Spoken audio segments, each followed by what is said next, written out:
하나님 말씀 함께 나누겠습니다. 은혜 받으신 하나님 말씀 누가복음 2장 8절부터 20절까지의 말씀입니다.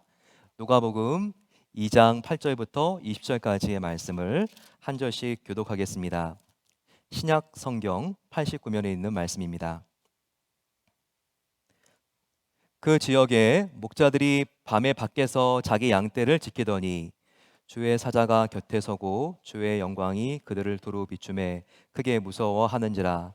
천사가 이르되 무서워하지 말라. 보라, 내가 온 백성에게 미칠 큰 기쁨의 좋은 소식을 너희에게 전하노라. 오늘 다윗의 동네에 너희를 위하여 구주가 나셨으니 곧 그리스도 주시니라. 너희가 가서 강보에 쌓여 구유에 누워 있는 아기를 보리니 이것이 너희에게 표적이니라 하더니, 홀련히 수많은 천군이 그 천사들과 함께 하나님을 찬송하여 이르되, 지극히 높은 곳에서는 하나님께 영광이요 땅에서는 하나님이 기뻐하신 사람들 중에 평화로다 하니라. 천사들이 떠나 하늘로 올라가니 목자가 서로 말하되, 이제 베들레헴으로 가서 주께서 우리에게 알리신 바 이 이루신 일을 보자 하고, 빨리 가서 마리아와 요셉과 구유에 누인 아기를 찾아서 보고 천사가 자기들에게 이 아기에 대하여 말한 것을 전하니, 듣는 자가 다 목자들이 그들에게 말한 것들을 놀랍게 여기되, 마리아는 이 모든 말을 마음에 새기어 생각한지라. 목자들은 자기들에게 이르던 바와 같이 듣고 본 그 모든 것으로 인하여 하나님께 영광을 돌리고 찬송하며 돌아가니라. 아멘. 이번 성탄은 정말 이색적입니다. 날씨 면에서 그런 것 같습니다. 북극에 뚜껑이 열렸다는 그런 표현을 쓰던데요. 이렇게 냉기류가 북극에서 그대로 내려와서 미국 전역뿐만 아니라 한반도, 일본 이 북반구를 그대로 지난주에 덮치게 되었습니다. 그래서 미국 인구의 70%, 약 70%인 2억 3천만 명이 날씨 경보, 주의보 등으로 굉장히 피해를 많이 입고 힘들고 어려운 지난 주간을 보내게 되었습니다. 몬테나 그리고 또 덴버 같은 도시는요, 이렇게 마이너스 영하 40도까지 떨어졌습니다. 그래서 야, 포트랜드 너무 추웠어. 그런데 정말 이만한 게 천만다행입니다. 얼마나 저희들 좋은 곳에 살고 있는지, 정말 이 시카고뿐만 아니라 토론토 국경을 맞닿고 있는 버팔로라든지 이런 동부의 도시들뿐만 아니라 덴버까지 이렇게 이런 냉기류들이 내려가는 바람에 텍사스도 영하로 떨어지게 되고 굉장히 춥고 힘들고 어려운 그런 한 주를 보내게 되었죠. 하지만 우리가 이만한 게 다행인 게 아니라 이런 날씨 속에서도 우리가 시청각 교육을 받을 수 있습니다. 눈을 보면서는 진홍보다 더 붉은 나의 죄를 깨끗하게 써주시는 하나님, 주님의 은혜가, 보혈의 능력이 이 눈과 같습니다. 감사할 수 있게 되고요. 또 어떻습니까? 어제 얼마나 고마운 비가 내렸나요? 어제 아마 비가 내리지 않았으면 저와 여러분들이 절대 오늘 이 시간에 예배를 드릴 수가 없었습니다. 하지만 항상 성경에서 비는요, 성령의 은혜의 단비를 뜻하죠. 우리 앞에 어떤 꽁꽁 얼어붙은 산더미 같은 문제가 있어도, 나의 내면에 힘들고 어려운 일이 있어도 우리가 성령님으로 충만하다면 성령의 단비로 우리의 마음이 녹을 수가 있고 문제들도 다 녹아내릴 수가 있는 것입니다. 이렇게 우리가 자연을 보면서도 하나님을 감사하고 찬양할 수 있는 것, 이것이 성도의 얼마나 큰 특권인지 모릅니다. 12월 초까지는 전 세계가 무엇으로 떠들썩했습니까? 월드컵이죠. 월드컵에서 어느 나라가 우승을 했죠? 이것도 모르면 안 되는데 어느 나라죠? 네, 아르헨티나죠. 그러면서 국민의 영웅으로 떠오른 이름이 바로 메시입니다. 메시는 7골을 넣었죠. 정말 아쉽게도 최다 골을 넣지는 못했어요. 한 골이 모자랐기 때문에. 하지만 이렇게 어시스트를 해주면서 가장 많이 옆에 있는 선수를 도와줘서 골을 넣은 선수로는 1등입니다. 그가 정말 국제 경기에서 천여 골을 넣었다고 하니까 얼마나 대단한 선수입니까? 메시는 올해 35살입니다. 그런데 36년 만에 바로 이 아르헨티나를 우승으로 이렇게 이끌어줬기 때문에 얼마나 사람들이 메시에게 열광을 하는지 모릅니다. 그런데 그가 굉장히 불행했다는 거 아십니까? 그의 어머니는 파트타임으로 청소를 하면서 이렇게 메시를 키웠습니다. 그의 아버지는 축구 코치였긴 하지만 굉장히 이렇게 작은 곳에서 아이들을 가르치고 있었고요. 굉장히 좀 마을에서 중요한 경기에 할머니가 내 아들 좀 뛰게 해달라고 이렇게 부탁을 했는데 경기 중에 조인을 하게 된 게 정말 이 아이에게 엄청난 잠재력이 있구나. 이것을 깨닫게 된 코치를 통해서 그가 이렇게 세계적인 축구의 영웅으로 성장하게 되었습니다. 키는 100, 170cm밖에 되지 않는다 그래요. 자라나는 과정 속에서 호르몬이 결핍되는 그런 병에 걸렸기 때문에 170cm로 이렇게 세계적인 선수가 되었습니다. 하지만 얼마나 정말 전 세계가 열광하고 있습니까? 그가 월드컵을 거머쥐었을 때 수많은 아르헨티나 팬들이 바로 이 스테디움에서 열광했죠. 진짜 참 힘들고 어려운 시대를 아르헨티나가 살고 있습니다. 미국은 인플레이션이 지금 뭐 7%대로 내려왔다고 해도 숨이 턱턱 막히는데 아르헨티나는 지금 인플레이션이 거의 90%가 가까이 되지 않습니까? 사람들이 뭐 집값, 자동차값 팔아도 얼마 안 되는 거예요. 그래서 이 경기에 가려고 집 팔고 차 팔고 그래서 다 카타르로 간 거죠. 그러고 나서 이 아르헨티나 메시가 우승을 하니까 얼마나 열광을 합니까? 눈물을 흘리면서 서로 부둥켜 안고 그리고 아르헨티나의 새벽 비행기가 도착을 했는데 400만 명의 인파가 몰려들어서 이렇게 함께 환호성을 지르면서 정말 메시는 영웅이다. 더 나아가서 메시가 발음이 비슷한 게 뭐예요? 메시아입니다. 메시가 메시아다라고 하면서 그들이 눈물을 터뜨리고 부둥켜 안고 열광하고 있습니다. 저는 이와 같은 보도를 보면서 메시아도 아닌데 이렇게 축구에 열광한 팬들이 이렇게 메시에 열광하는데 과연 저와 여러분들은 진짜 메시아를 알고 있는데 그 메시아가 태어난 날에 얼마나 우리는 기쁜가, 얼마나 열광하는가 한번 그 온도차를 한번 생각해 봤습니다. 그런데 저와 여러분들은 정말 진정한 메시아인 예수 그리스도가 나의 죄를 위해서 이 땅에 오셨는데 이날 정말 우리가 얼마나 기뻐하는지 생각하게 되면요. 메시를 기뻐하고 있는 아르헨티나 국민들하고 굉장히 차이가 나는 것 같습니다. 사실 이번 성탄절은 진정한 메시아인 예수님의 생일이지만 사실 어떠세요? 기뻐하기가 대단히 어렵습니다. 대규모 사무직의 실업이 불어닥쳤죠. 뭔가 능력이 없어가지고 레이오프 됩니까? 요즘은 그냥 부서 자체가 없어져 버리잖아요. 그래서 정말 이렇게 뭐 이렇게 우울한 크리스마스가 다 있어. 이렇게 마음이 힘들고 어려운 가족들도 있을 겁니다. 이자율은 왜 이렇게 올라가 가지고 몰개지 이거 어떻게 감당하냐. 변동 이자율인데 대출 받은 거 어떡하지? 이렇게 힘들고 어려워하면서 파산 위기에 몰린 비즈니스 그리고 또 이렇게 가족들도 있을 것입니다. 이렇게 외압 때문에 마음이 힘들고 답답하기 때문에 마음이 늘 초조해서 몸의 이곳저곳에서 안 좋은 신호가 오시는 분들도 있을 것 같습니다. 정말 기뻐해야 되지만 기뻐해야 하기가 이렇게 힘들고 어려운 크리스마스. 메리 크리스마스. 기쁜 크리스마스 메리인데 뭐가 메리야? 이런 마음이 드는 그런 가정들도 많이 있습니다. 하지만 여러분 오늘 본문은 굉장히 우리들에게 희망을 줍니다. 왜냐하면 지금 저와 여러분들보다 훨씬 더 힘들었는데 그럼에도 불구하고 성탄의 참된 의미를 깨닫고 기뻐했던 사람들의 이야기가 나오기 때문입니다. 그들에게 무엇 때문에 기뻐했는지를 우리가 제대로 배운다면 저와 여러분들도 이번 성탄절이 우울한 성탄절이 아니라 진정한 기쁨과 의미를 우리 마음속에 충만하게 가득 채울 수 있는 성탄절이 될 수가 있습니다. 특별히 오늘 본문은요.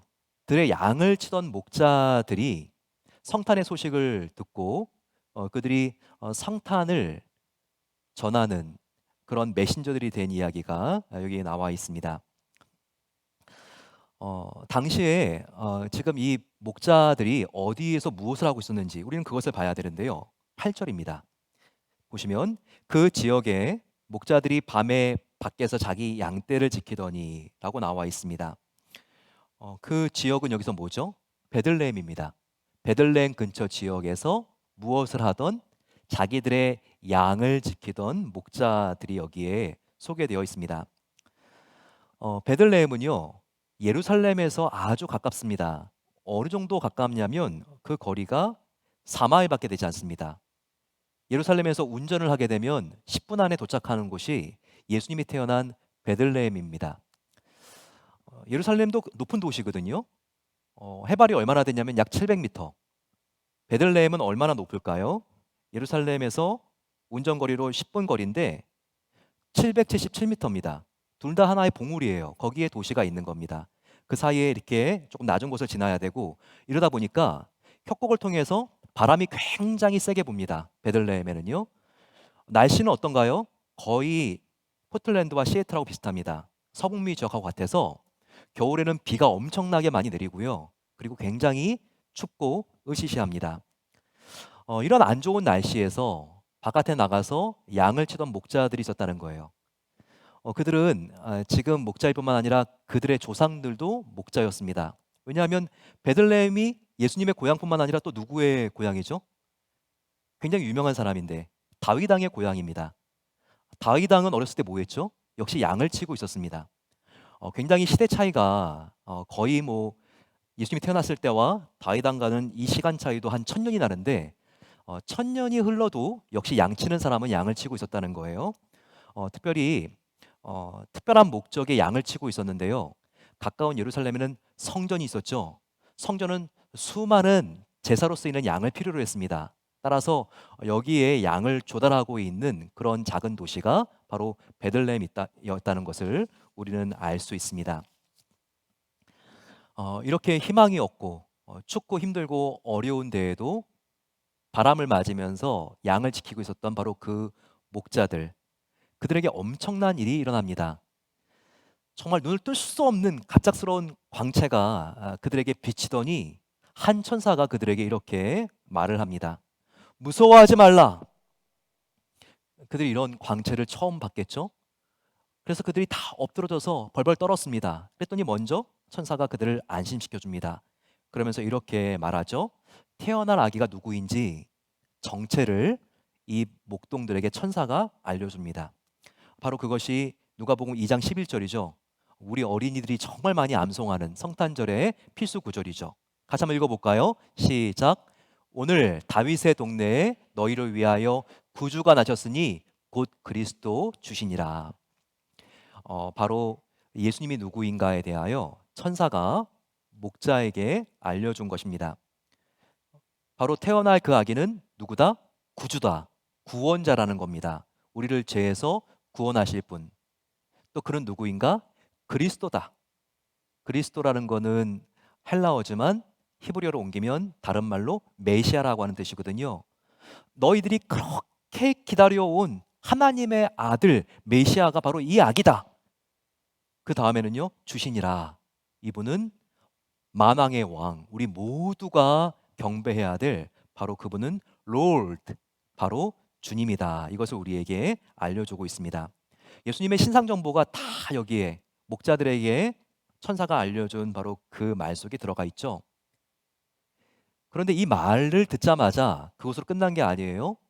천사들은 이 세상 우리 인류의 역사상 한 번도 듣지도 못하고 보지도 못한 광경을 봅니다. 그 천사가 이와 같은 말을 영광 가운데 했는데 그 뒤를 보니까 더 빛나는 광채가 있으면서 그 뒤에 천군 천사가 코러스 합창을 하고 있는 거 아니에요? 수많은 천사들이, 그것이 바로 14절에 나와 있습니다. 호련히 수많은 천군이 그 천사들과 함께 하나님을 찬송하여 이르되 지극히 높은 곳에서는 하나님께 영광이요 땅에서는 하나님이 기뻐하신 사람들 중에 평화로다 하니라. 이와 같은 가사에 천사들이 합창을 하는 것을 그들이 들을 수 있었습니다. 자, 여기에 굉장히 중요한 메시지가 들어가 있는데요. 압축하고 압축하고 압축하면 뭡니까? 그 가사 내용은 예수님의 탄생은 하나님께는 영광, 그리고 땅에서는 평화라고 하는 메시지가 이 안에 숨어져 있습니다. 여기서 우리가 꼭 짚고 넘어가야 될 것은요. 진정한 사람들의 평화는 하나님과의 관계가 먼저 회복되어야지 가능하다, 누릴 수 있다. 이것을 우리가 이 가사를 통하여 하나님께는 영광이요, 땅에서는 평화로다. 이 메시지를 통하여 우리가 발견할 수 있다는 겁니다. 왜 그런지 살펴볼게요. 저와 여러분들이 불안하고 마음속에 평화가 깨지는 이유가 무엇입니까? 대부분 관계 때문에 그래요. 내가 이 관계에서 거절당하면 어떡하나, 거부당하면 어떡하나, 따돌림을 당하면 어떡하지? 이것 때문에 굉장히 많은 스트레스와 염려와 근심이 옵니다. 회사 다니시는 분들, 내가 실직하면 어떡해? 그것도 일종의 내가 지금 몸담고 있는 공동체 안에서 거부당할 거와 같은 마음속의 두려움이에요. 이게 마음을 그렇게 힘들고 어렵게 하는 거예요. 조금이라도 나의 동창 모임 갔는데 내가 뭔가 좀 무시당하는 마음을 들었을 때 계속 마음이 힘들고 돌아와서도 밥맛이 없는 것. 이런 것들 다 관계 때문에 그런 거 아니겠습니까? 관계가 이렇게 힘들고 어렵게 만듭니다. 그런데 이렇게 마음이 힘들고 어려운 거는요, 실은 따지고 들어가면 내가 강하기 때문에 그래요. 나의 주장이 세기 때문에 그래요, 실은요. 그 말은 바꿔 말하면 바로 내가 나의 인생의 왕이기 때문에, 내가 나의 인생의 주인이기 때문에 이와 같은 일이 발생한 거예요. 그렇기 때문에 나의 자존심 한번 상처를 입히면요, 너는 뭐가 잘나서 그래? 우리가 이런 생각을 하면서 화가 나고 용서할 수가 없잖아요. 다 이런 마음속에 있는 불안들이 바로 내가 주인이 되었기 때문에 그런 것입니다. 근데 아까 목자들에게 한 천사가 나타나서 예수님의 신상 정보를 공개한 것 중에 하나가 뭡니까? 예수님은 구주고 메시아 그리스도고, 또 하나가 뭐죠? 주라는 거죠. 저와 여러분들이 행복하기 위해서는요, 내 안의 주, 내 안의 왕, 내 안의 주인이 내가 아니라 예수님이 되어야 돼요. 예수님이 되게 되면요, 관계가 회복되고 관계가 치유되고 놀라운 변화가 일어납니다. 저와 여러분들을 그리스도인이라고 그러잖아요. 영어로 뭐라 그래요? 크리스찬이죠. 크리스찬은 원래 생겼을 때부터 그리스도를 닮은 자라고 하는 뜻이에요. 그렇기 때문에 나도 진정한 크리스찬이 되고, 나도 진정으로 예수님을 닮은 자가 되고, 너도 진정한 크리스찬이 되고, 너도 진정으로 예수님을 닮은 사람이 되면 화평이 일어나고 서로 마음이 찜찜하고 어려워도요, 훨씬 더 빨리 화해할 수 있습니다. 왜냐하면 두 사람의 마음의 주인은 공통적으로 내가 아니라 예수님이거든요. 따라서 하늘에는 영광이요, 이것은요, 하나님과의 사랑의 관계, 하나님의 사랑을 내가 충만하게 느낄 수 있어야 땅에서는 평화, 인간들 사이에 나의 가족들 가운데 진정한 평화가 임할 수 있다. 이것을 우리에게 알려주는 것입니다. 이와 같은 말씀은 요한일서를 보게 되면 더 많이 나와요. 여기 보세요. 사랑은 여기 있으니 우리가 하나님을 사랑한 것이 아니요 하나님이 우리를 사랑하사. 저와 여러분들은 하나님이 먼저 사랑하셨기 때문에 구원받은 자들입니다. 이것이 요한일서 4장 19절에도 나오죠. 우리가 사랑함은 그가 먼저, 하나님이 먼저 우리를 사랑하셨습니다라고 말하고 있습니다. 성탄을 맞아 하나님께는 영광, 하나님과의 관계가 회복되어야 하지만 땅에서는 평화, 내 주위에 있는 사람들을 내가 용납하고 끌어안을 수 있고 우리가 그들과 진정한 관계 회복이 일어날 수 있다. 이것을 꼭 기억하게 되시기를 소망합니다. 두 번째는요, 하나님의 놀라운 은혜와 축복은 현장을 지킬 때 찾아오는 축복이라는 거예요. 이 복음의 현장성, 이게 참 중요합니다. 어떤 분들은요, 은혜 받으려고 하면 뭔가 특별한 장소를 찾는 사람이 있어요. 팬데믹으로 너무 힘들고 어려우는데 마음은 건조하고 여행이나 가야 되겠다. 여행을 한번 갔다 왔는데 그것도 석 달, 넉 달만 유통기간인 거예요. 마음이 너무 허탈해. 내가 수도원을 가야 되나, 기도원을 가야 되나, 어떤 용한 권사님한테 안수 기도를 그냥 받아야 되나, 이런 생각들 하게 되죠. 여러분, 뭐 권사님이 아니라 뭐 이렇게 그 어떤 기도원 원장님께 안수 기도를 받아도요, 마음속에 특별한 영적인 체험을 하기가 쉽지가 않습니다. 근데 한번 보세요. 이 목자들이 가장 역사상 경험하지 못한 영적인 체험을 어디서 하나? 수도원에서 합니까? 아닙니다. 현장, 양을 치던 바로 그곳에서 그들이 하고 있습니다. 8절을 보세요. 그 지역의 목자들이 밤에 밖에서 자기 양떼를 지키더니 천사를 만난 현장이 바로 양떼를 지키는 바로 그 현장이었다는 거예요. 다 그래요. 영적인 체험을 한 사람들 성경 다 찾아보세요. 모세도 어디서 하나님을 만났죠? 보시게 되면 출애굽기 3장 1, 2절 여기 보시게 되면 모세가 그의 장인 미디안 제사장 이드로의 양떼를 치더니 또 양떼를 치다가 하나님을 만나잖아요. 이게 그의 직업이었거든요. 그 당시에. 또 기드온은 사사기에서 어디서 하나님을 만나나요? 포도주 틀에서 타작을 하다가 자기의 직업 현장에서 하나님을 만납니다. 다윗도 마찬가지예요. 다윗도 바로 사무엘 선지자에게 왕으로서 기름 부음을 받았던 곳이 바로 그가 양을 치던 곳 아니었습니까? 베드로를 보세요.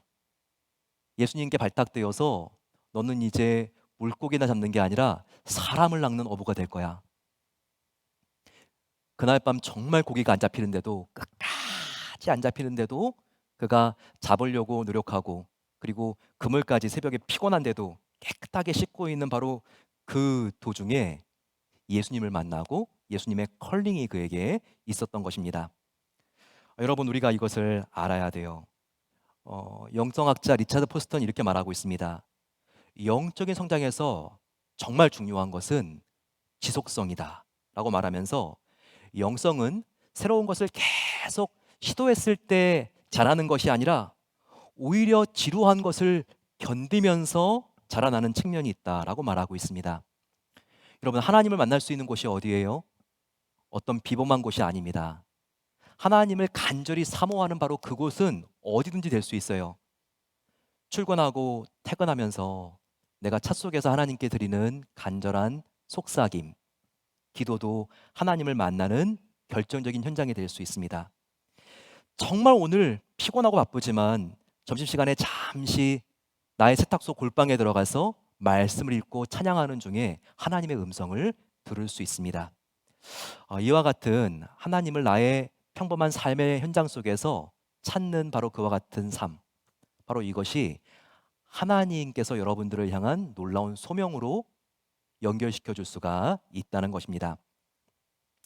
마지막 세 번째, 이것은요, 하나님의 거룩한 메시지는 메신저의 조건보다 오히려 메신저의 순종을 통하여 선포된다는 것을 알아야 합니다.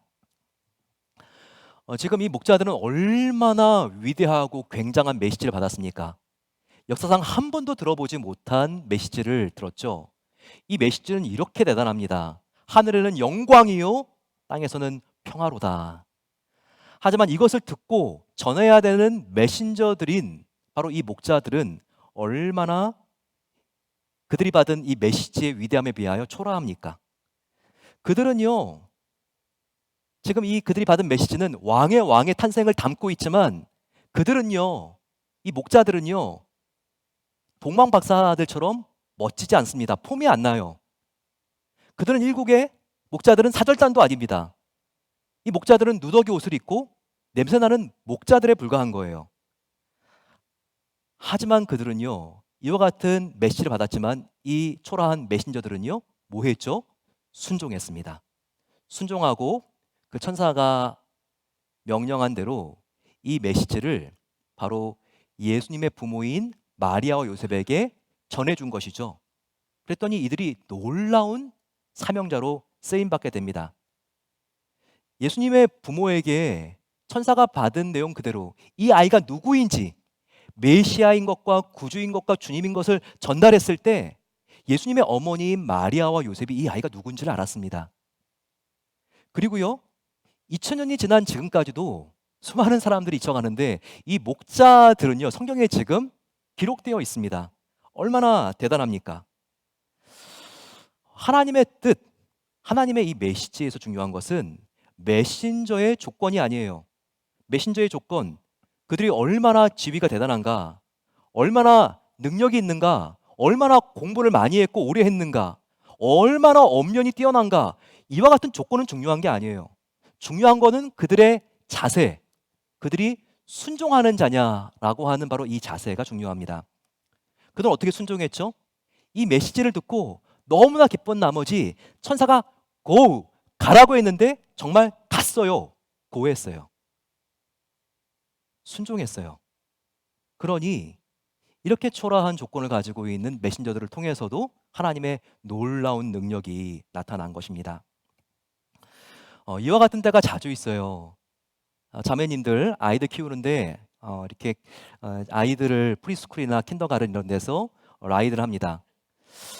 함께 기다리고 있는 엄마가 있는데 정말 나를 구원하신 주님 소개해주고 싶어요. 근데 좀 이렇게 대화를 나눠보니까 예수님을 안 믿어요. 예수님의 복음을 전하고 싶은데. 직장에서 너무나 신실하고 정직한 나의 동료가 있습니다. 모든 게 완벽한데 예수님을 안 믿고 있어요. 예수님을 정말 전파하고 싶은데 너무나 이 친구가 나보다 삶이 더 깨끗하고 그리고 너무나 지성적이거든요. 어떻게 말을 꺼내야 될지 용기가 안 나는 거예요. 그럴 때 우리는 이것을 알아야 됩니다. 하나님께서 놀라운 일을 계획할 때는요, 정말 이 메시지의 그 비범함을 우리가 결코 일상적인 조건이 부족하다고 해가지고요, 우리가 하나님의 이 메시지를 전할 수 없는 게 아니에요. 영광을 가리는 게 아니에요. 전적으로 순종할 때 하나님께서는 더 큰 능력을 나타나게 하시는 것이죠. 참 이렇게 올해 좀 우리가 생각을 했을 때 참 교회적으로 감사한 게 코로나 때에도 단기 선교를 갔다 온 겁니다.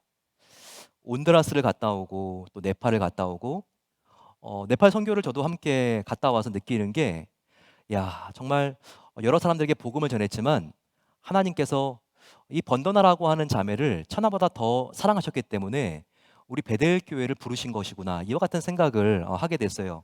제가 한번 소개한 적이 있는 이 분홍색 옷을 입고 있는 소녀죠. 너무나 바짝 마르고 얼굴이 창백하고 뭔가 이렇게 눌려 있고 영적으로 굉장히 좀 이렇게 상태가 안 좋은 것 같아서 정말 기도하고 가서 저희들이 이 집에서 복음을 전했습니다. 그리고 복음을 전했을 때 이 자매의 얼굴이 창백하면서 얼마나 밝은 얼굴로 바뀌었는지 몰라요. 그러면서 그때 정말 이 자매를 하나님께서 정말 사랑하시는구나. 이 자매를 구원하시기 위해서 하나님 마음에 천하보다 귀한 영혼이기 때문에 우리를 부르셨구나. 이 생각을 했습니다. 시간도 많이 들었고 비용도 많이 들었지만 하나님은 가성비가 아니잖아요. 정말 이 번더나라고 하는 영혼과 우리의 시간과 비용을 생각했을 때 하나님의 저울에서 어느 쪽이 더 무거울까요? 비교할 수도 없을 겁니다. 정말 몇만 배 이상으로 천하보다 귀한 이 번더나라고 하는 자매가 귀한 거죠. 그렇기 때문에 우리를 불렀다는 것을 시간이 갈수록 더욱더 제가 깨닫게 됩니다. 지난주에 네팔에 김남우 선교사님한테 전화가 왔어요. 저희가 2달 전에 갔는데 몇 주 전에 이 마을을 이렇게 먼 마을을 다시 갔다는 거예요. 깜짝 놀랐는데 번더나 자매가 1달 반 만에 시집을 갔다고 하는 이야기를 들었대요. 다시 돌아올 수 없는 마을로. 그러면서 목사님, 하나님의 타이밍은 이렇게 절묘해요. 조금이라도 늦게 우리가 이 번더나 자매를 우리가 찾아갔으면 자매는 만날 수도 없었습니다. 정말 그녀가 시집가기 전에 이렇게 하나님께서 복음을 전하게 하신 건 너무나 감사하죠. 여러분 이 성탄에 우리가 꼭 기억해야 될 게 있습니다. 나는 부족하지만 내 안에 있는 복음은 완전한 복음이니 부족하더라도 주님 이 메신저가 내가 부족하더라도 순종하겠습니다. 이렇게 우리가 나아갈 때 하나님은 부족한 저와 여러분들을 통하여 하나님의 사랑을 흘려보내는 놀라운 통로가 되게 하실 것입니다. 또한 여러분 하나님은 영광이십니다. 그분과의 관계가 회복되었을 때 지금 나와 가장 가까이에 있는 나의 사랑하는 딸, 아들, 배우자, 부모님, 직장 동료와의 관계도 반드시 해결될 수 있는 것을 믿고 하나님의 사랑에 더욱더 밀착되게 되시기를 축원합니다. 그럴 때 놀라운 하나님의 은혜가 나타날 것입니다.